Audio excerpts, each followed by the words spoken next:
Shanker, we've had some very constructive and positive discussions with members of the Serbian government, members of the Serbian business community with regard to the future city, Teslagrad.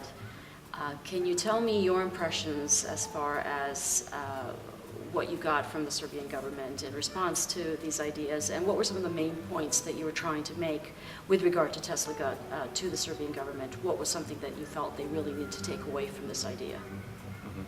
Well, I think we found a lot of openness here and a lot of receptivity to the idea.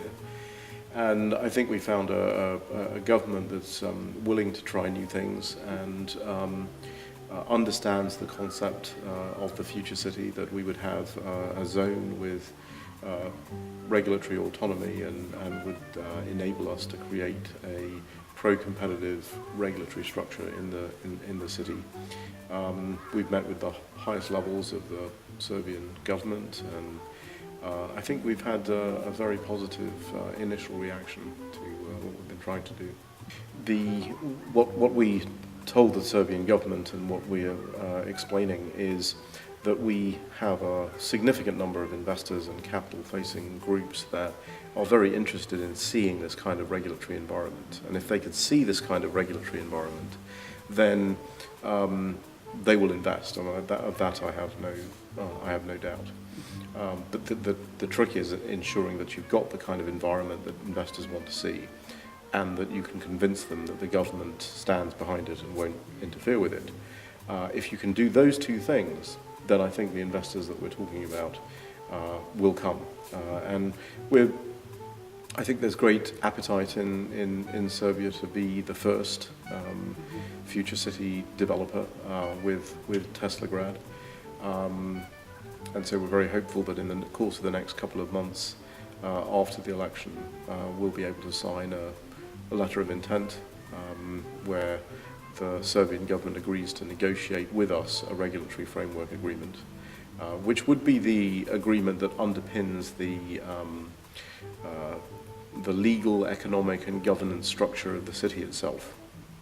Once we have that in place, once we have that agreement in place, then we have something to talk to our investor groups and capital groups about. And that part of it I'm not concerned about.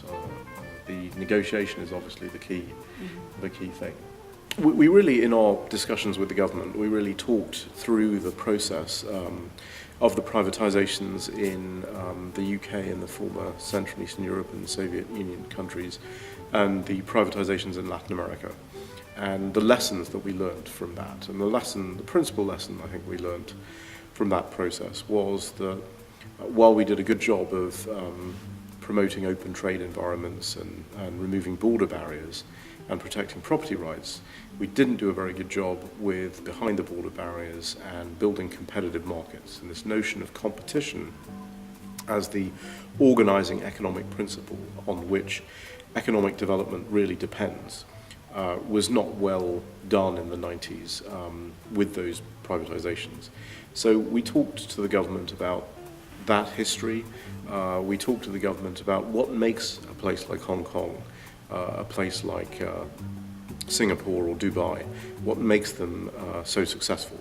And the common thread that runs through all of these countries is that they're very competitive markets, that they are very much based on competition on the merits as an organizing principle, that you stand or fall based on the hard work and the quality of your ideas, and not government privileges and benefits and relationships. So if you take those two, the lesson on the one hand, that by failing to create competitive markets, by failing to create the kind of regulatory system that promotes competition and results in benefits to consumers in the country, and by looking at the countries that were successful, the cities that were successful, and the smaller regions that were successful, we could kind of put the two together and say, well, this is the kind of environment that if you had this environment in place, you'd be able to create wealth at the most optimal and sustainable rate. It's very difficult to take a country and do that immediately. And it's more difficult now than it was immediately after the privatizations in those countries, because The lack of competitive markets meant that you have a lot of powerful forces and groups that have benefited, companies that have benefited from the lack of competition, that will now oppose any of those reforms. So what we call the second generation reforms after opening the border, the second generation reforms are much, much harder to do now and face much, much more opposition. And Serbia is no different from many, many other countries that are trying valiantly to engage in those kinds of second generation reforms. They're finding it hard to do, and that's not surprising. And what we talked about, I think, was the ability to take a greenfield site where there's no activity, where there's no groups that benefit from a distorted market environment, and create that kind of environment that is pro-competitive, that results in consumer benefits, that lowers the cost of doing business for companies that are located there, and craft this entire regulatory structure in that place. And then, you watch and you see what happens. You see how that generates economic growth, how that creates companies that are thriving and booming and so forth. And that becomes a bit of a demonstration model, and that makes the government's job in trying to create a competitive market in their own national regulatory reform efforts. It makes that job much easier, because now they can point to this demonstration model and they can say, look, if we can do this at a national level, not just in this small zone, look what might happen to the country. We could really transform the country. And I think the government officials that we spoke to here understand that, and they understand the power of Teslagrad to help Serbia achieve its economic goals. The name Teslagrad makes sense for Serbia because Tesla was an innovator. He invented electricity. He was the greatest Serbian scientist, and of course he did all of this in the United States. So we're hoping that Teslagrad will be the breaking ground for some innovative regulations that would help entrepreneurs. Teslagrad as a future city, as a new economic zone, would be hopefully a place where entrepreneurs will truly flourish.